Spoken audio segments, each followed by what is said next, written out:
से उतरे और भीड़ में घुस गए। उनके पीछे पीछे सभी भीड़ में घुस गए। वह सभी भीड़ को चीरते हुए सुशील सर के घर के सामने जा पहुंचे और आगे का नजारा देख उनकी रूह कांप उठी, क्योंकि जमीन पर खून से लथपथ 4 लाशें पड़ी हुई थी और वो लाशें थी सुशील सर के बीवी बच्चे की और उनके माता पिता की। उन सभी की किसी धारदार हथियार से गला काटकर हत्या कर दी गई थी। खुद के परिवार की लाशें देखकर सुशील सर का दिल सहम गया और वो रो पड़े। ये क्या हो गया? किसने मारा उन्हें? उन्होंने रोते हुए एक आंख वाले बूढ़े आदमी से पूछा, आज तुम्हारे बीवी ने चाकू से तुम्हारे बच्चे का और तुम्हारे माता पिता का गला चीरकर उन्हें मार डाला और फिर खुद का गला काट कर खुदकुशी कर ली। क्या? लेकिन क्यों? उसने ऐसा क्यों किया?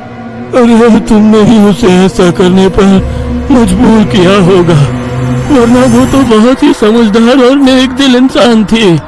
क्या? शादी के इतने सालों बाद भी मैंने उसे कभी रुलाया नहीं है और आप मुझ पर इल्जाम लगा रहे हैं? तुमने ही उसे ऐसा करने पर मजबूर किया है। ये लो चाकू और अपनी जान देकर अपने गुनाह का प्रायश्चित कर लो। वैसे भी तुम अकेले इस दुनिया में जीकर क्या करोगे? खुद की जान दे दो, वरना उनकी आत्मा को कभी शांति नहीं मिलेगी। न जाने सुशील सर को क्या हुआ, वो उस आदमी की बातों में आ गए। ऐसा लग रहा था कि वो उसकी बातों से वश में आ गए थे। उन्होंने वो चाकू अपने हाथ में लिया और रोते हुए बोले, हाँ हाँ, मैं प्रायश्चित करूंगा, मैं अपनी जान दूंगा। वैसे पास खड़े ड्राइवर ने उन्हें रोका।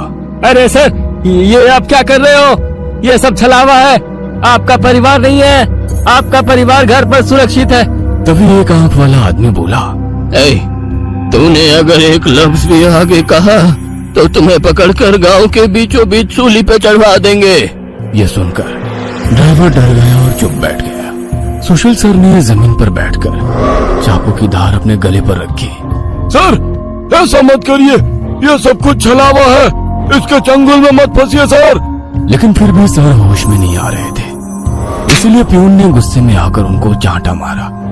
तब जाकर वो होश में आ गए और उन्होंने चाकू नीचे फेंक दिया। ये देख एक आंख वाला आदमी गुस्सा हो गया। भाइयों, इन लोगों को भीड़ से बाहर निकाल दो, इन्हें हम बाद में देखेंगे, पहले इस सुशील के बच्चे को पकड़ लो। ये सुनकर भीड़ में खड़े लोगों ने सभी को भीड़ से बाहर कर दिया। श्रीकांत, विकास सर, प्यून और ड्राइवर भीड़ के अंदर घुसने की कोशिश कर रहे थे, लेकिन अंदर घुस नहीं पा रहे थे। सुशील सर के हाथ पैर बांधकर उन्हें जमीन पर बिठाया गया। सुशील सर अपनी जान की भीख मांग रहे थे। मुझे कोई बचाओ, विकास सर, पांडु मामा, मुझे प्लीज बचाओ, मुझे बचाओ। वो चिल्ला रहे थे कि तभी एक आंख वाले आदमी ने चाकू से सुशील सर का गला काटा और उनका सर धड़ से अलग कर दिया। उसने उनका सर हाथ में पकड़ा और भीड़ के बाहर हवा में फेंक दिया। वो सीधे श्रीकांत और श्याम के सामने आ गिरा। वो दोनों चीखे। तब एक आंख वाला आदमी बोला, भाइयों, इन शहरी लोगों ने सुशील को बचाने की जरूरत की है, उन्हें भी पकड़कर उनका गला काट दो। वैसे भीड़ में खड़े लोग इन सब लोगों की तरफ मुड़े। वो गुस्से से इनकी तरफ देख रहे थे। तभी उन्हें बस के हॉर्न की आवाज आई। जल्दी से भागो, जल्दी करो। कुछ ही दूर बस में बैठे ड्राइवर मामा चिल्लाए। उनकी आवाज सुनते ही श्याम, श्रीकांत, विकास सर और प्यून बस की तरफ भागे। भीड़ उनका पीछा कर रही थी। ये सभी लोग जैसे तैसे बस में चढ़ गए। गांव वालों ने बस पर पथराव किया।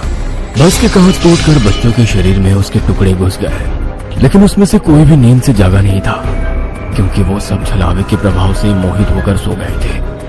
श्याम, विकास सर और श्रीकांत के शरीर में भी कांच के टुकड़े घुस गए थे। कुछ लोग बस के सामने खड़े होकर रोड से बस को तोड़ रहे थे कि तभी ड्राइवर ने उन पर बस चढ़ा दी और बस वहां से चल पड़ी। जैसे तैसे बस गांव से बाहर आ गई। हर कोई अपने शरीर से कांच के टुकड़े निकालने में लगा हुआ था।